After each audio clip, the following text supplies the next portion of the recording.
I have the privilege to introduce our next EdTalk speaker. Miss Allison Carey is a teacher for the Orange County Department of Education, Alternative Community and Correctional Schools and Services, also known as Access Division. She has worked in education for 23 years, 12 years as classified staff, 11 years as a certificated teacher with the Orange County Department of Education. Her future goals include continued involvement in the California Teachers Association Instructional Leadership Corps. If you don't know what that is, certainly ask anyone who's involved with the ILC. Few of you, couple of you, ILC, there's 2 or 3 in the room. So it's a teachers teaching teachers initiative, and we'll mention that a little bit later. There's an event coming up here on this campus actually in September.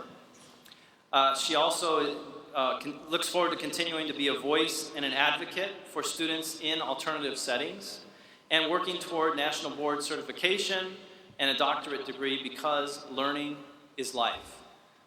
Allison Carey.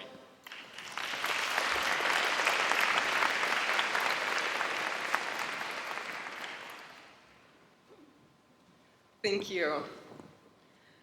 I am very happy to be with you here today. And I'm going to take full advantage of having met you for the first time and ask you to do something with me. We're going to play a memory game. Right? What I want you to do is recall a time that you started something new. Please recall a time that you engaged in an activity that was completely new to you, something you had never experienced before, but you decided that you were going to continue it in any way because it would somehow benefit you. You may have had apprehension about it, you may have had anxiety about it, but you did it anyway. So, here's the memory part. Close your eyes, if you would, and here we go. You walk into your setting, and as soon as you walk in, you notice that your surroundings feel strange and unfamiliar. Maybe at this point, you wonder where you've been transported to. Looking around, there are items that look interesting, but you really don't know what they are or what you can use them for. Then you begin to notice the diversity of people around you. Not only do they look different, but you may hear a language spoken that you don't understand. Maybe when you walked in, everybody turned around and looked at you. Suddenly, you feel uncomfortable. Not because of the people, but because you've begun to doubt yourself and doubt your merit to be in that setting. You might even wonder now, do I have what it takes to remain? You got your memory? Can you vividly recall that feeling? All right. There's one more detail of that experience that I want you to think about. During your time of self-doubt and probably a plan of escape, was there anybody in the room or in your setting that acknowledged you? Did anybody attempt to make you feel more comfortable? Maybe somebody nodded at you. Maybe somebody smiled at you. If you were really fortunate, maybe somebody walked over to you and extended a hand or introduced themselves.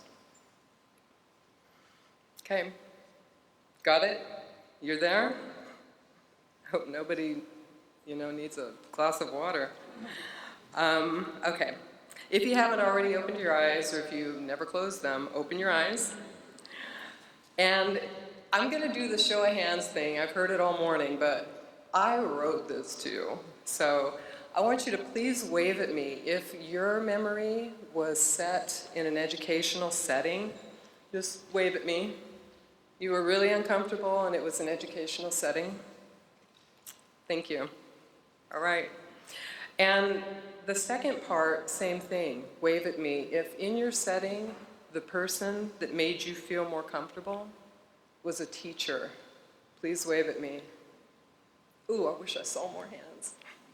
All right, thank you.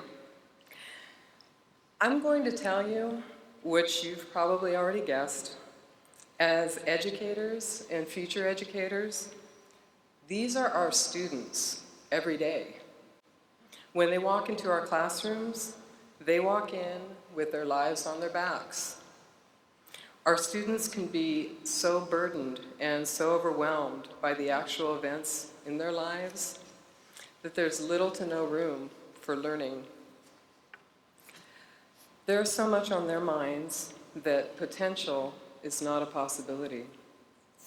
Add to that learning challenges or learning in an alternative setting, and some students have little hope in their educational futures. But as teachers, we work every day to find ways to support our students in moving beyond their fears, their challenges, their feelings of doubt, to become confident learners of academic standards, designed to prepare them for future educational, occupational, societal, and personal opportunities. You heard our work with the Orange County Department of Education's Access Program, which is Alternative Community and Correctional Schools and Services. To be more specific, I work with young ladies who are in a youth correctional facility. In other words, they are incarcerated. Imagine what it must be like for each of them to walk into my classroom every day. What must be on their minds? Making sense of content standards? Not a chance.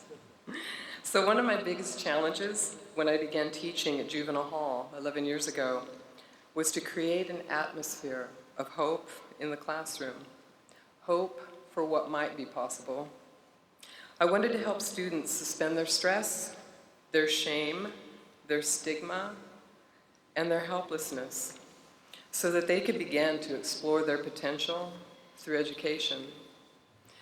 I was literally thinking of ways to lift burdens off of my students when science fiction, it stepped in with a solution.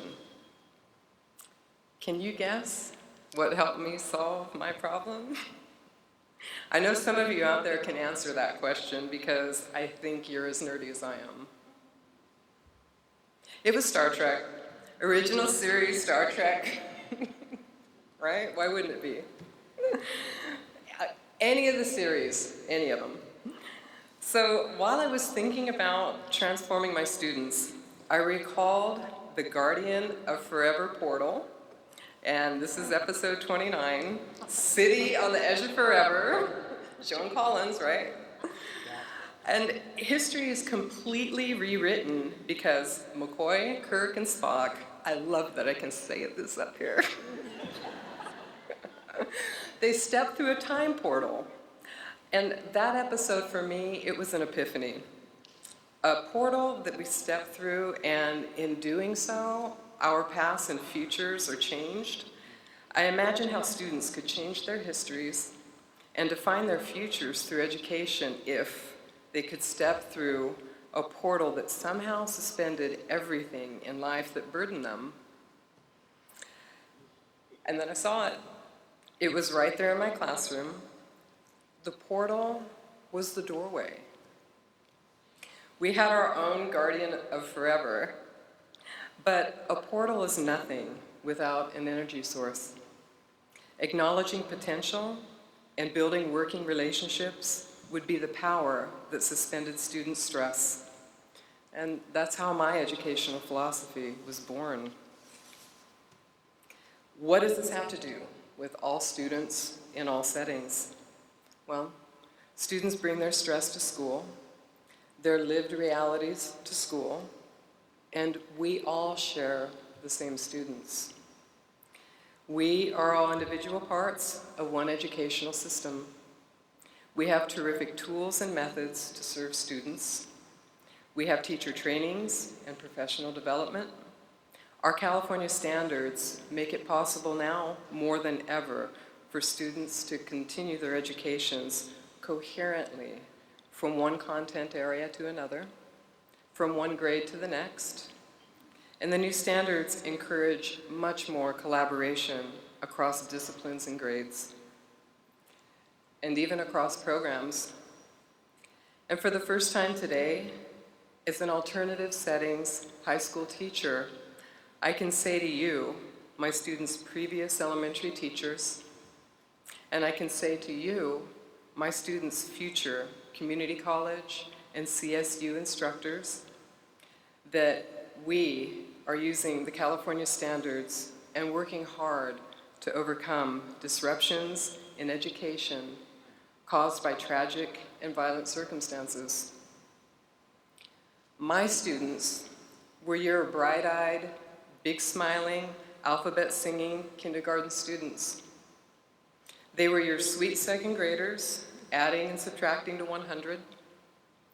They were reading, writing, and thinking about the Roman Empire with you in 6th grade. Now they're with me, learning to make meaning out of informational text and communicate their findings. And we're working to bridge the gaps so that they can continue through the doors into higher education. Your students haven't forgotten you, but the stress they carry includes overwhelming shame. They believe that their family lives, drug addictions, tattoos, scars, truancies, choices, and charges have separated them from our effort and their abilities. That they no longer have potential in our eyes. My students, the students that all of us share, don't realize that the abilities they began life with still exist in them, and that their potential is always intact. Maybe it's clearer now why I needed to build a portal for my students to walk through every 90 minutes. I can also tell you today that regardless the disruptions to our students' educations, they will become college and career ready. From your classroom to my alternative setting, one student is now in residency at UCLA Medical Center. And from your classroom, right? I agree. I have that article with me, and you're welcome. I'll take a picture of it and scan it over to you. So I have that article. I'd love to show it to you. The other side of that, though, is from your classroom to my alternative setting, another student is in June's obituary section. I will say to you again that the obstacles that rob our students of all hope can be suspended every time they walk through our doorways. And during that suspension, there is hope to explore their potential. Will we close the door to the number of times our students come in and out of education? And when our students are on the other side of the door, will we welcome them when they're ready to open it? Astronauts cannot conceive the journey to space without a learning environment, which fosters the potential to imagine themselves in that future. Is your doorway a portal to potential? Thank you.